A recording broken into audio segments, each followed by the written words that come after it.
Maligayang pagbabalik sa Rex Recap. Sa video na ito, ibabahagi ko sa inyo ang adventure and action movie, na pinamagatang, Solomon Kane, na ipinalabas noong 2009. Nagsisimula ang pelikula sa kwento ng mga labanan noong ika-16 na siglo sa pagitan ng Inglaterra at Espanya sa Hilagang Aprika. Sa gitna ng isang labanan sa dagat, matagumpay na pinamunuan ng isang Ingles na mandirigma na si Solomon Kane ang kanyang mga tauhan laban sa mga puwersang Kastila. Matapos ang kanilang tagumpay, palihim na pumasok si Solomon at ang kanyang mga kasama sa isang kuta ng Kastila. Sa loob ng kastilyo, natagpuan nila ang isang malaking silid na puno ng mga salamin. Habang lumalapit ang ilan sa kanila, biglang may mahiwagang nilalang na humila sa kanila papasok sa mga reflektibong salamin. Nagulat ang isa sa mga tauhan at nagsabing maaaring may masamang espiritu sa paligid. Agad na pinatay siya ni Solomon at sinabing siya lang ang demonyo sa kanilang hanay. Nang walang babala, biglang bumukas ang pinto sa silid ng trono. Pumasok si Solomon, at agad na nagsara ang pinto. Isang malamig na simoy ang bumabalot sa lugar.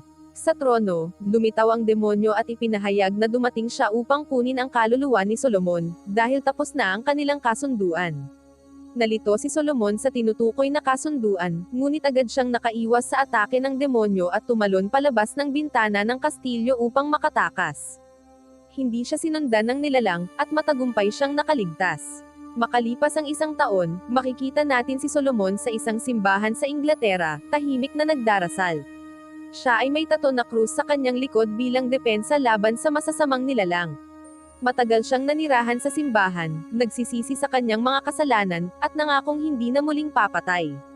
Isang araw, nilapitan siya ng isang pastor at hiniling na umalis siya, batay sa panaginip na napanaginipan nito kagabi. Naniniwala ang pastor na may mas mahalagang bagay sa labas ng simbahan na kailangan ang presensya ni Solomon. Bagamat nag-aatubili, umalis si Solomon at naglakad-lakad sa gitna ng nagyayelong kagubatan, walang tiyak na pupuntahan. Sa huli, nakasalubong ni Solomon ang tatlong magnanakaw na inatake siya at ninakaw ang lahat ng kanyang pag-aari. Nanatili siyang tahimik habang binubugbog siya hanggang mawalan ng malay. Habang walang malay, napanaginipan ni Solomon ang kanyang kabataan. Sa panaginip, isiniwalat na siya ay anak ng isang hari at may nakatatandang kapatid na si Marcus Kane. Sa isang alaala, nakikitang nagtatalo si Solomon at ang kanyang ama, dahil si Marcus ang hinirang na tagapagmana ng trono, habang si Solomon ay pinilit na maging isang pari. Sa kabila ng pagtutol ni Solomon, hindi nagbago ang desisyon ng kanyang ama, kaya't nagpasya siyang lisanin ang kaharian. Habang siya'y papalayo, nakita niyang sinusubukang abusuhin ni Marcus ang isang dalagang babae. Nang pumagitna si Solomon, nagalit si Marcus at marahas na umatake. Sa gitna ng kaguluhan, naitulak ni Solomon si Marcus at aksidenteng nahulog ito sa bangin. Bumalik ang tagpo sa kasalukuyan. Nagising si Solomon sa isang karwahe na hinihila ng kabayo, matapos siyang iligtas ng pamilya Crowthorne. Binubuo ang pamilya ng amang si William, ina na si Catherine niya, at tatlong anak nilang sina Meredith, Samuel, at Edward. Ibinahagi ni Solomon sa pamilya Crowthorne ang kanyang madilim na nakaraan, na puno ng karahasan at pagdanak ng dugo. Ngunit ipinaliwanag niyang siya'y nagsisi at nangakong hindi na muling papatay. Nang marinig ito, inanyayahan siya ni William na sumama sa kanilang paglalakbay upang tuklasin ang mga bagong lugar sa mundo. Habang naglalakbay, nadaanan nila ang isang lugar na kamakailan lamang ay inatake, puno ng mga bangkay na walang mga mata. Sa kanilang pag-iimbestiga, nakita ni Meredith ang isang batang babae na nakaligtas sa pag-atake. Tinanggap nila ito sa kanilang grupo. Kinagabihan, habang nagkakampo sa paligid ng apoy, ikinuwento ng batang babae ang nangyari. Sinubukan daw sunugin ng mga tao ang isang mangkukulam, ngunit hindi siya nasaktan ng apoy. Sa halip, nagalit ito at pinaslang ang lahat ng taga-baryo. Nagduda si Solomon, kaya't pinakiusapan si Edward na iabot sa bata ang kanyang kwintas na may krus. Bigla, sinaktan ng bata si Meredith, nag-iwan ng itim na marka sa kanyang kamay. Ang mukha ng bata ay nagbago, naging isang nakakatakot at kasuklam-suklam na anyo. Inatake niya si Solomon bago lumipad papunta sa kalangitan. Kasabay nito, nagsimulang maghasik ng kaguluhan sa iba't ibang lugar ang isang grupo ng mga mangkukulam na tinatawag na Malakay. Nagsimula rin silang kumuha ng mga bagong kasapi, kabilang ang tatlong magnanakaw na dating nagnakaw kay Solomon. Ang mga bagong kasapi ay direktang pinamunuan ng kanilang misteryosong pinunong may maskara. Kinabukasan ng umaga, ginigising ni Samuel si Solomon at inakay siya palayo sa karwahe na hinihila ng kabayo. Habang nagtatago sa mga puno, nakita nila ang kakaibang mga sundalo na nanghuhuli ng mga residente sa lugar. Inutusan ni Solomon si Samuel na bumalik sa karwahe at ipaalam kay William ang kanilang nakita. Sa kasamaang palad, pagdating ni Samuel, nahuli na rin si William ng mga tauhan ni Malakay. Nang marinig ni Solomon ang sigaw ni Samuel, dali-dali siyang bumalik sa karwahe. Napansin ng mga sundalo ni Malakay ang itim na marka sa kamay ni Meredith, kaya't dinakip rin siya. Hinarap ni Solomon ang mga sundalo at ang kanilang pinuno, at sinubukan niyang makipagkasundo. Hindi makapagsalita ang pinuno, kaya gumamit ito ng mahika upang makipag-usap sa pamamagitan ng kanyang mga tauhan. Ang mensahe para kay Solomon ay isang hamon sa pamamagitan ng labanan. Dahil sa kanyang panatang huwag ng pumatay, tumanggi si Solomon sa hamon. Bilang ganti, isa sa mga tauhan ni Malakay ang pumatay kay Samuel. Sa harap ng trahedya, nakiusap sina William at Catherine na kay Solomon na tulungan silang labanan ang mga tauhan ni Malakay. Bagamat nag-aatubili, napilitan si Solomon na bawiin ang kanyang panata at lumaban ng mag-isa. Sa gitna ng labanan, dinukot ng mga tauhan ni Malakay si Meredith, pinatay si Edward, at iniwang malubhang sugatan si William. Dahil sa matinding pagkabahala, hinabol ni Solomon ang karwahe kung saan doon isinakay si Meredith pero hindi niya ito naabutan. Pagbalik niya upang tingnan ang kalagayan ni William, nakita niyang humihinga pa ito. Sa huling sandali ni William, hiniling niya kay Solomon na sagipin si Meredith at pabagsakin ang mga puwersa ni Malakay bilang kabayaran sa kanyang mga kasalanan. Pagkatapos ng hiling, pumanaw si William. Ibinigay ni Catherine na kay Solomon ang isang kwintas na may larawan ni Meredith at hinikayat siyang magmadali para mailigtas niya si Meredith. Umalis si Solomon sakay ng kabayo, iniwan si Catherine sa kagubatan. Sa kanyang paglalakbay, hinarang siya ng mga sundalo ni Malakay, ngunit lahat ng humadlang sa kanya ay kanyang pinatay. Pinalaya rin niya ang mga bihag na nasa loob ng karwahe na hinihila ng kabayo. Ipinakita niya ang litrato ni Meredith, umaasang may makakakilala sa kanya, ngunit wala ni isa sa mga pinalayang bihag ang nakakilala sa babae. Matapos ang mahabang paglalakbay, napagtanto ni Solomon na nakakalayo na ang grupo na nagdadala kay Meredith. Sa huli, nakarating siya sa isang simbahan at ikinuwento sa isang pari ang kanyang 3 araw na walang saysay na pagtugis kay Malakay. Ipinaalam ng pari na ang simbahan ay nasa hangganan ng Somerset at Devonshire, ang lugar kung saan ipinanganak si Solomon. Kinagabihan, naramdaman ni Solomon ang presensya ng masasamang espiritu sa paligid ng simbahan. Kinumpirma ng pari ang kanyang hinala, at sinabi nitong pinamumugaran ng kasamaan ang lugar. Dinala siya ng pari sa isang silid kung saan naroon ang mga miyembro ng simbahan na isinusumpa ng mga tauhan ni Malakay, ngayon ay inaalagaan na ng pari. Bigla, itinulak ng pari si Solomon papunta sa mga isinumpang tao upang siya ay kainin ng mga ito.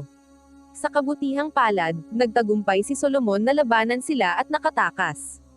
Sa labas ng simbahan, nagulat siya nang makita ang 3 magnanakaw na minsang umatake sa kanya. Nagbago na ang kanilang anyo, tanda ng kanilang katapatan kay Malakay. Naglaban sila, at napatay ni Solomon ang 2 sa mga magnanakaw. Sinadyang hindi niya pinatay ang ikatlo, umaasang makakakuha ng impormasyon tungkol kay Meredith. Ngunit sinabi ng magnanakaw na patay na si Meredith. Sa matinding galit, itinapon ni Solomon ang lalaki pabalik sa simbahan upang kainin ng mga masasamang espiritu. Dahil sa matinding lungkot at kabiguan na mailigtas si Meredith, naglasing si Solomon. Habang siya'y lasing, nakilala niya si Henry, isang lalaking dati niyang kasamahan sa digmaan laban sa mga Kastila. Nakiusap si Henry kay Solomon na pamunuan muli ang grupo laban sa hukbo ni Malakay. Ngunit dahil sa matinding kalungkutan, tumanggi si Solomon sa kanyang panawagan. Nang gabing iyon, habang natutulog si Solomon, dinakip siya ng mga tauhan ni Malakay at ipinako sa krus. Dahil siya ay sobrang lasing, hindi niya nagawang lumaban at kusa na lamang sumuko. Maya-maya, may dumaan na karwahe na may mga bilanggo. Isa sa kanila ay si Meredith, buhay pa. Nang makita niya si Solomon, sumigaw siya upang tawagin ito. Narinig siya ni Solomon at dahan-dahan na binuksan ang kanyang mga mata at nakita si Meredith. Sa matinding pagpupunyagi, pinilit ni Solomon na alisin ang kanyang kamay mula sa pagkakatusok sa krus at bumagsak sa lupa. Sa tamang oras, dumating si Henry upang iligtas siya. Agad siyang inakay palayo at dinala sa isang manggagamot. Pagkalipas ng ilang araw, gumaling si Solomon. Maging ang mga sugat ng mga pako sa kanyang palad ay naglaho. Kasama si Henry at ilang piling tauhan, bumuo si Solomon ng plano upang salakayin ang kastilyo ni Malakay, na dati palang pag-aari ng kanyang ama. Dahil pamilyar siya sa mga lihim na lagusan nito, pinamunuan niya ang paglusob kasama ang ilang mandirigma. Ngunit napansin ng isang mangkukulam ang kanilang mga kilos, ang parehong mangkukulam na naglagay ng marka sa kamay ni Meredith. Agad na nagpakawala si Solomon ng maliit na patalim at tinamaan nito ang mangkukulam, na agad na napatay. Subalit hindi nagtagal, napalibutan sila ng mga tauhan ni Malakay. Dahil sa dami ng kalaban, umatras si Solomon patungong piitan. Doon, pinalaya niya ang mga bilanggo, at laking gulat niya nang makita ang kanyang ama na buhay pa, ngunit nakakadena ito na ginagamitan ng mahika. Pilit niyang tinangka itong palayain. Ikinuwento ng kanyang ama na matapos ang pagbagsak ni Marquez at ang malubhang pinsala nito, walang manggagamot na nakapagpagaling sa kanya. Dahil sa labis na pag-aalala, tinawag niya si Malakay at pumasok sa isang kasunduan, isinusugal ang lahat, pati na ang kaluluwa ni Solomon. Gumaling nga si Marquez ngunit nanatiling wasak ang kanyang mukha, at ngayon ay nagsisilbi na bilang pinuno ng mga kawal ni Malakay. Matapos ang lahat ng ito, nakiusap ang ama ni Solomon na wakasan na ang kanyang buhay bilang kabayaran sa kanyang kasalanan. Bagamat nag-aatubili sa simula, kalaunan ay sumang-ayon si Solomon. Inutusan ni Solomon si Henry na ipagpatuloy ang laban-laban sa mga puwersa ni Malakay habang siya ay makikipaglaban kay Malakay ng mag-isa. Sa loob ng kastilyo, naghihintay si Malakay sa pagdating ni Solomon, hawak si Meredith bilang bihag sa isang kulungan. Habang naghahanda si Solomon upang umatake, biglang nawala si Malakay gamit ang kanyang mahika.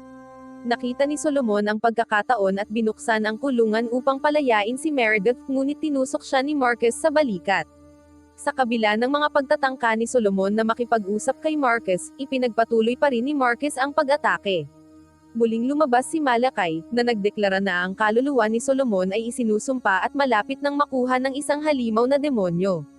Nais niyang gamitin ang inosenteng dugo ni Meredith upang palayain ang mga nilalang na nakakulong sa isang ibang dimensyon. Napagtanto ni Solomon na si Marquez ay tuluyang nasa ilalim ng kontrol ni Malakay, kaya't pinatay niya ito sa pamamagitan ng pagsunog sa kanya. Habang nagkakaroon ng kaguluhan sa pagitan ni Solomon at Marquez, kinuha ni Malakay si Meredith at sinugatan niya ang kamay nito. Ang dugo ni Meredith ay dumadaloy na nagbukas ng isang portal upang palabasin ang isang napakalaking demonyo. Nagsimulang lumabas ang demonyo mula sa portal upang kunin si Solomon, habang hawak pa rin ni Malakay si Meredith sa isang sulok ng kwarto.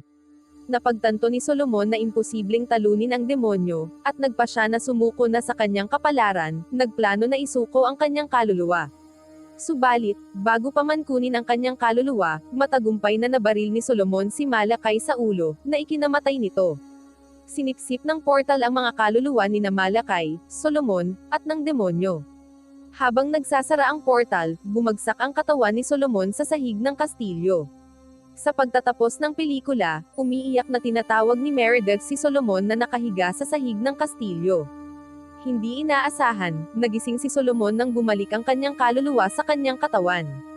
Bago siya mamatay, sinabi ni William na maaaring iligtas ni Solomon ang kanyang kaluluwa kung magagawa niyang iligtas si Meredith. Kitang-kita na nailigtas ni Solomon si Meredith bago pa man magsara ang portal na sumipsip sa kanyang kaluluwa.